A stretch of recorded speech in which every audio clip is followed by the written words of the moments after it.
بسم اللہ الرحمن الرحیم۔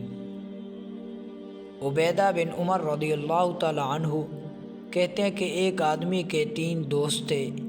ایک سے اسے بہت زیادہ پیار تھا اور اس نے توقعات بہت سی وابستہ کر لی تھی۔ دوسرے دوست سے ایک درجہ کم تعلق تھا، تیسرے سے تو بس نام کا تعلق تھا۔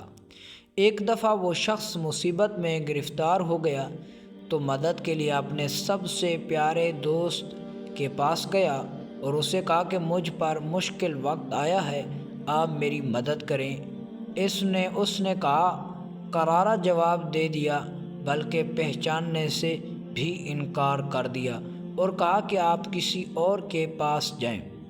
اب وہ شخص دوسرے دوست کے پاس گیا جس سے اس کی ایک دوستی ذرا کم تھی۔ اس نے بھی مدد کرنے سے انکار کر دیا، لیکن اس کا لہجہ نرم تھا، بلکہ چند مشورے دے کر کہا کہ آپ کسی اور کے پاس جائیں۔ اب وہ شخص تیسرے دوست کے پاس گیا جس سے اس کی دوستی صرف سلام دعا کی حد تک تھی۔ جب اس کے پاس پہنچا تو وہ بڑے اچھے انداز سے پیش آیا اور کہا کہ میں آپ کا خادم ہوں اور میں آپ کی ہر طرح سے مدد کروں گا۔ عبیدہ بن عمر رضی اللہ تعالیٰ عنہ کہتے ہیں یہ انسان کی اپنی مثال ہے۔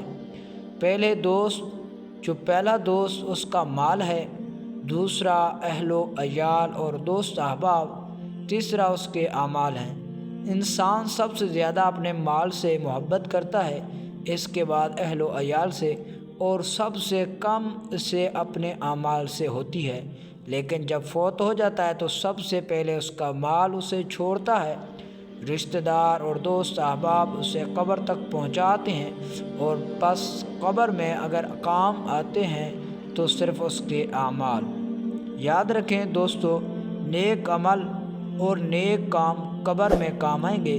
دنیاوی خواہشات کو چھوڑیں، نیکی کی طرف آؤ، اللہ تعالیٰ بہتری فرمائیں گے۔ اللہ تبارک و تعالیٰ سے دعا ہے کہ اللہ تعالیٰ ہمیں حضور علیہ الصلوۃ والسلام کے وسیلے سے نیک کام کرنے کی توفیق عطا فرمائے۔ آمین ثم آمین۔